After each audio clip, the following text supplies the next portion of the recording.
الحمد للہ وکفا والصلاة والسلام علی من لا نبی بعد اما بعد اعوذ باللہ من الشیطان الرجیم بسم اللہ الرحمن الرحیم۔ حج مذاکرہ گروپ کی جانب سے ہمارا سفر حج کی جانب قدم بقدم پڑاؤ بپڑاؤ بڑھتا چلا جا رہا ہے۔ الحمدللہ اس سے پہلے اسباق میں ہم نے طواف کا مکمل طریقہ سیکھ لیا اور طواف کے جو ضمنی 3 کام تھے اس کے بارے میں ہم نے جان لیا، اور ہم نے ایک قدم اور بڑھایا اور سعی کے لیے ہم الحمدللہ صفا کی چوٹی پر پہنچ گئے۔ اب ہم نے صفا مروہ کے درمیان سعی کو شروع کرنا ہے اور اس کا طریقہ سیکھنا ہے۔ تو اس بارے میں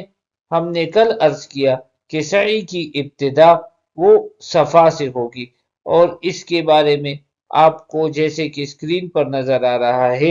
ایک بورڈ لگا ہوا ہے جس میں صفا کی نشاندہی کی گئی ہے، بدایت الصفا، صفا سٹارٹ۔ تو صفا سے سعی شروع کرتے وقت اس بات کا اطمینان کر لیجئے کہ آپ کی سعی کی ابتدا صفا ہی سے ہو رہی ہے، اور جیسے میں نے عرض کیا کہ نشانی کے طور پر سعی شروع کرنے کے لیے سعی کی جگہ پر شروع صفا، بدایت الصفا، صفا سٹارٹ کا بورڈ لگا ہوا ہے۔ یہ احتیاط اس لیے ضروری ہے کہ خدا نخواستہ سعی کی ابتدا مروہ سے نہ کی جائے، کیونکہ اگر مروہ سے ابتدا کی گئی تو وہ چکر ان 7 چکروں میں سے شمار نہیں ہوگا، تو پھر 8واں ایک اور چکر لگانا پڑے گا، اور اگر نہ لگایا تو پھر جزا واجب ہوگی۔ تو اس بات کا خاص خیال رکھنا چاہیے کہ ہماری ابتدا انشاءاللہ صفا سے ہی ہو اور اختتام مروہ پر ہو۔ تو یہاں پر ہم نے کل عرض کیا کہ خوب دعائیں مانگ لی جائیں، صحیح کی نیت کی جائے، اس کے بعد دعائیں مانگی جائیں، اور اس کے بعد پھر ہمارا سفر آگے مروہ کی طرف شروع ہو جائے گا۔ مروہ کی طرف ہم جب چلیں گے اور تھوڑا سا فاصلہ طے کریں گے تو میلین اخضرین کا مقام آئے گا۔ یہ کون سا مقام ہے؟ یہاں پر آپ کو چھت میں سیلنگ کی شکل میں یہ سبز لائٹ نظر آئیں گے، سبز روشنی والے لائٹ، ان کو میلین اخضرین کہا جاتا ہے۔ اس کے قریب پہنچ کر اس سے احتیاطاً ایک قدم پہلے مرد حضرات ہلکی سی دوڑ کی صورت اختیار کر لیں گے، اور خواتین وہ بدستور اپنی رفتار سے ہی چلیں گی، ان کے لیے دوڑنے کی صورت اختیار کرنے کی اجازت نہیں، اور نہ ہی ان کی طرف یہ حکم متوجہ ہے۔ اور یہ دوڑ ہلکی سی دوڑ، یہ ابتدا سے یہاں سے جو آپ کو سیلنگ میں لائٹ کی ابتدا نظر آ رہی ہے، یہاں سے وہ آخر اختتام تک، بلکہ احتیاطاً اس سے 1-2 قدم زائد بھی ہو جائیں تو کوئی مسئلے کی بات نہیں۔ اگر کسی کے ساتھ اپنی خواتین ہیں تو وہ وہاں پر جا کر بے شک تھوڑا سا انتظار کر لیں اپنی خواتین کے پہنچنے تک، جیسے وہاں پر کولر لگے ہوئے ہیں زمزم کے، اس میں سے پانی پی لیں اور تھوڑا سا اپنے خواتین کا انتظار کر لیں، کیونکہ خواتین کے لیے دوڑنے کی اجازت نہیں۔ یہاں پر ایک اور بات قابل غور ہے، جیسے کہ ہم نے صفا مروہ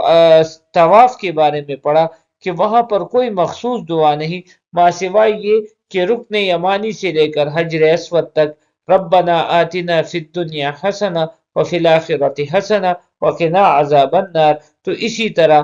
صفا مروہ کے لیے بھی کوئی مخصوص دعا قرآن و حدیث سے ثابت نہیں، ماں سوا اس کے کہ یہ میلین اخترین، یہ جو سبز لائٹس ہیں، اس کے نیچے دوڑتے ہوئے یا خواتین کے لیے چلتے وقت یہ جو آپ کو اسکرین پر یہ دعا کے الفاظ نظر آ رہے ہیں، یہ دعا حضور اکرم صلی اللہ علیہ وسلم سے منقول اور صحابہ کرام رضوان اللہ تعالی علیہ مجمعین اور بزرگوں کا معمول ہے، رب اغفر ورحم انک انت الاعز الاکرم، جس کا ترجمہ یہ ہے کہ رب اغفر، اے اللہ میری بخشش فرما دیجئے اور مجھ پر اپنا رحم فرما دیجئے، اور بے شک انک، بے شک انت الاعز الاکرم، آپ سب پر غالب آنے والے ہیں اور سب سے زیادہ کرم کرنے والے ہیں۔ تو میں نے عرض کیا کہ صرف اس مخصوص مقام پر یہ دعا مسنون ہے اور منقول ہے، اس کے علاوہ دوران سعی جو چاہے دعا مانگے، یہ دعاؤں کی قبولیت کا خاص مقام ہے۔ میلے نظرین سے ہم تھوڑا سا مزید آگے چلیں گے تو ہم انشاءاللہ مروہ کے مقام پر پہنچ جائیں گے۔ مروہ پر جیسے ہی ہم پہنچ جائیں تو یہ سعی کا ایک چکر مکمل ہو گیا، لیکن یہاں پر یہ یاد رکھیں کہ مروہ پر پہنچ کر جب ہمارا ایک چکر پورا ہو جائے تو ہمیں یہ نہیں کہ فوراً یہاں سے صفا کی طرف چل پڑے، نہیں، بلکہ یہاں پر بھی ہم قبلہ رخ ہو جائیں، بیت اللہ شریف کی طرف ہمارا رخ ہو جائے، اور یہاں پر بھی حمد و ثنا کے بعد خوب دعائیں مانگی جائیں، کیونکہ یہ بھی دعاؤں کی قبولیت کا خاص مقام ہے۔ البتہ یہاں سے بیت اللہ شریف نظر نہیں آتا، تو یہاں پر بھی غفلت سے اپنا وہ غفلت کا شکار نہیں ہونا چاہیے، بلکہ خوب اطمینان سے اپنی دعاؤں میں مشغول ہو جائیں، اور جب دعائیں کر لیں تو پھر مروہ سے صفا کی طرف چلیں، اور جب یہاں سے بھی واپسی میں ہم وہ سب روشنیوں والے لائٹس پر جو سیلنگ کی شکل میں لگے ہوئے ہیں وہاں پر پہنچ جائیں تو مرد حضرات ایک مرتبہ پھر ہلکی سی دوڑ کی صورت اختیار کر لیں گے، اور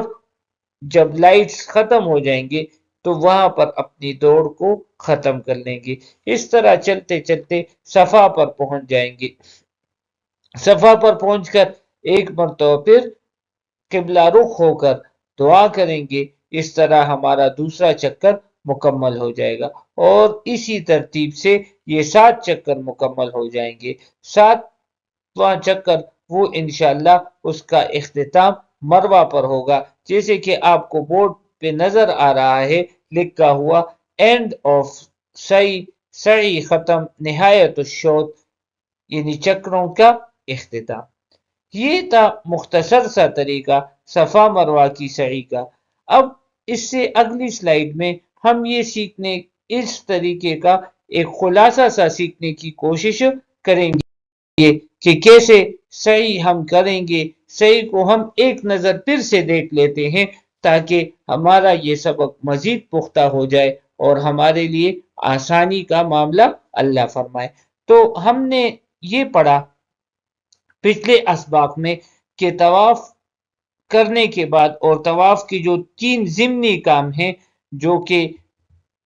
ہم نے پڑھا، واجب الطواف ادا کرنے، اس کے بعد ملتزم پر دعا کر لی جائے، اس کے بعد زمزم خوب پیٹ بھر کر پیا جائے، تو اس کے بعد ہم انشاءاللہ نوے استلام کے لیے حجر اسود کے سیدھ میں آئیں گے، اور جس کی نشانی یہ ہے کہ وہاں پر سبز روشنی والا لائٹ اور بلب لگا ہوگا، وہ ہماری پشت پر ہو جائے گا، اور ہمارا رخ یہ حجر اسود کی طرف ہوگا، اور ہم یہاں پر انشاءاللہ نواں استعلام ادا کریں گے۔ یہاں پر پہلے بھی عرض ہو چکا کہ نویں استعلام میں اور جو عمرے کی استعلام ہے ان میں بنیادی فرق یہ ہے کہ عمرے کی استعلام کے دوران استباء کیا گیا ہوتا ہے، اور یہ جو نواں استعلام جو سعی کے لیے کیا جاتا ہے اس میں استباء نہیں ہوتا، یعنی دایاں کندھا کھلا نہیں ہوتا، بلکہ دونوں کندھوں کے اوپر احرام کی چادریں ہوتی ہیں اور کندھا مکمل ڈھکا ہوتا ہے۔ نویں استعلام کے بعد ہمارا رخ انشاءاللہ صفا کی طرف ہوگا، اور ہم صفا کی طرف آہستہ آہستہ چل پڑیں گے اور صفا کی چوٹی پر پہنچیں گے۔ صفا کی چوٹی پر پہنچ کر جیسے پہلے عرض کیا کہ اگر کسی کو یہ آیت کریمہ یاد ہو، ان الصفا والمروۃ من شعائر اللہ فمن حج البیت او اعتمر فلا جناح علیہ ان یطوف بہما، یہ آیت کریمہ کی تلاوت کرنے کے بعد دل سے صفا مروہ کی سعی کا ارادہ اور قصد اور نیت کریں گے، اور اگر یہ الفاظ بھی زبان سے ادا کر لیے جائے اور رخ ہمارا بیت اللہ شریف کی طرف ہوگا کہ یا اللہ میں آپ کی رضا کے لیے صفا مروہ کے درمیان سعی کا ارادہ کرتا ہوں، آپ اس کو میرے لیے آسان فرما دیجئے اور قبول فرما دیجئے۔ زبان سے اگر یہ الفاظ ادا نہ بھی کیے تو بھی کوئی مسئلہ نہیں، دل کا ارادہ کافی ہے۔ اور یہ بھی ذہن میں رکھیں کہ طواف کے لیے تو نیت شرط ہے، لیکن صفا مروہ کے لیے نیت سنت ہے، شرط اور واجب کے درجے میں نہیں ہے۔ اس کے بعد ہم انشاءاللہ خوب ذکر اور دعائیں کریں گے، کیونکہ ہم اللہ کو منائیں گے اور اللہ سے اپنی خواہشات، اپنی ضروریات کو مانگیں گے، اور یہ دعاؤں کی قبولیت کا خاص مقام ہے۔ دعا سے فارغ ہونے کے بعد ہمارا یہ سفر مروہ کی طرف شروع ہو جائے گا۔ مروہ کی طرف جب ہم روانہ ہوں گے تو اپنی عام رفتار کے ساتھ، کوئی تیزی کوئی جلدی نہیں ہوگی، لیکن جیسے ہی میرین اخضرین یعنی سبز روشنی والے جو لائٹس ہیں اس کے پاس پہنچ کر مرد حضرات اپنی رفتار کو تھوڑا سا تیز کر دیں گے، ہلکے سے دوڑ کی صورت کو اختیار کر لیں گے، لیکن خواتین وہ اپنی رفتار سے ہی چلتی ہوئی چلیں گی۔ اور پھر جب میرین اخضرین ختم ہو جائے گا تو پھر مرد حضرات بھی اپنے عام رفتار سے چلتے ہوئے مروہ پر پہنچیں گے۔ اس طرح ہمارا ایک چکر انشاءاللہ اللہ کے فضل اور توفیق سے پورا ہو جائے گا۔ یہاں پہنچ کر بھی ہم نے جلدی کا مظاہرہ نہیں کرنا، بلکہ خوب اطمینان سے بیت اللہ شریف کی طرف رخ کر کے ذکر اور دعائیں مانگنی ہیں، اور اس کے بعد جب جتنی دعائیں مانگ سکیں مانگ لیں۔ اس کے بعد مروہ سے پھر صفا کی جانب ہمارا یہ سفر شروع ہوگا، اور جیسے کہ آپ کو نظر آ رہا ہے یہاں پر لکھا ہوا ہے کہ یہ بھی عام رفتار سے ہوگا، لیکن یہاں پر جیسے ہی ہم میرین اخضرین پر پہنچیں گے تو ان الفاظ کا ورد کرتے ہوئے رب اغفر ورحم انک انت العز الاکرم، ان الفاظ کا ورد کرتے ہوئے ہم آگے بڑھیں گے، اور جب یہ سبز لائٹ ختم ہو جائیں گی تو پھر عام رفتار سے ہم صفا پر پہنچیں گے۔ یہاں پر ہمارا دوسرا چکر پورا ہو جائے گا، اور جیسے پہلے میں نے عرض کیا کہ صفا بھی دعاؤں کی قبولیت کا مقام ہے اور مروہ بھی، تو صفا پر پہنچ کر پھر خوب ذکر اور دعاؤں کا اہتمام کریں گے، اور اس کے بعد جب خوب ذکر اور دعائیں مانگ لی جائے تو پھر اسی طریقے سے مروہ کی طرف ہمارا سفر شروع ہوگا، اور میلین اخضرین پر مرد حضرات کی رفتار تھوڑی سی تیز ہوگی، اور دعاؤں کا اور ورد کا اہتمام رب اغفر ورحم انک انت العز الاکرم، پھر عام رفتار سے اسی طرح تیسرا چکر یہاں پر پھر خوب ذکر اور دعائیں، پھر ہم صفا کی طرف عام رفتار سے، میلین اخضرین میں رفتار معمولی ہلکے دوڑنے کی صورت اختیار کی جائے، پھر صفا پر آ کر ہمارا چوتھا چکر پورا ہوگا، یہاں سے پھر خوب ذکر اور اللہ سے مانگنا اور دعائیں کرنا اور اللہ سے اپنی ضروریات اور حاجات کو مانگنا۔ اس کے بعد پھر مروہ کی طرف عام رفتار سے چلنا، پھر صفا وہ میلین اخضرین پر پہنچ کر رفتار کو تیز کرنا، پھر مروہ پر پہنچ کر خوب ذکر اور دعائیں کرنا، اس طرح پانچواں چکر پورا ہو جائے گا، اور اس کے بعد پھر چھٹا چکر یہ صفا پر اسی ترتیب سے پورا کیا جائے گا، اور اس کے بعد پھر خوب ذکر اور دعائیں، اور اس کے بعد پھر ہم چل پڑیں گے مروہ کی طرف میلین اخضرین پر رفتار کی تیزی، اور پھر عام رفتار سے جب ہم مروہ پر پہنچیں گے تو الحمدللہ ہمارا عمرے کا پہلا واجب وہ جو سعی ہے وہ پوری ہو جائے گی، اور یہاں پر پھر ہم خوب ذکر اور دعائیں کریں گے، اور اس ذکر اور دعاؤں کے بعد پھر ہم بیت اللہ شریف سے اور مسجد الحرام سے نکلیں گے۔ تو یہ ایک مختصر سعی ایک نظر میں ہم نے عرض کی، اور ہمارے بعض اساتذہ نے ہمیں یہ ایک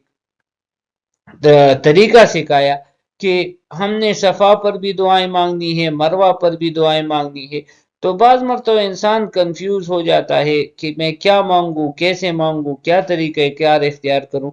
تو انہوں نے ہمیں یہ طریقہ سکھایا کہ ہم صفا کو اور مروہ کو کچھ دعاؤں کے لیے مخصوص کر لیں۔ مثلا صفا پر ہم پہلے چکر میں خاص اپنے خاندان والوں کے لیے دعائیں مانگیں گے، مروہ پر پہنچ کر گھر سے باہر جو ہمارا خاندان ہے، ہمارے ماموں چچا اور اس طرح دیگر جو رشتہ دار ہیں، چچا زاد ماموں زاد، ان کے لیے دعائیں مانگ لے، پھر صفا پر پہنچ کر اپنے پڑوسیوں کے لیے، پھر مروہ پر پہنچ کر اپنے دفتر کے ساتھیوں اور اس طرح، تو اس ترتیب سے اگر ہم ان کو مختص کریں تو کوئی بھی ہمارا ساتھی، ہمارا دوست ہماری دعاؤں سے بھی نہیں نکلے گا، اور ہم ہر جگہ خوب خلوص اور اخلاص سے دعائیں بھی مانگ سکیں گے۔ تو اللہ جل شانہ سے بار بار یہی دعا، یہی التجا ہے کہ اللہ جل شانہ ہمیں صحیح طریقے سے یہ تمام اعمال ادا کرنے کی توفیق عطا فرمائے، وہ طریقہ ہمیں عطا فرما دے جس سے ہمارا رب ہم سے راضی ہو جائے اور ہمارے یہ اعمال درج قبولیت تک پہنچ جائے، ہمارا ہر عمل مبرور اور مقبول ہو جائے، اور اس کی وجہ سے ہمیں ایک اچھی زندگی، اللہ کی رضا والی زندگی نصیب ہو جائے۔ آمین یا رب العالمین، وآخر دعوانا ان الحمد للہ رب العالمین۔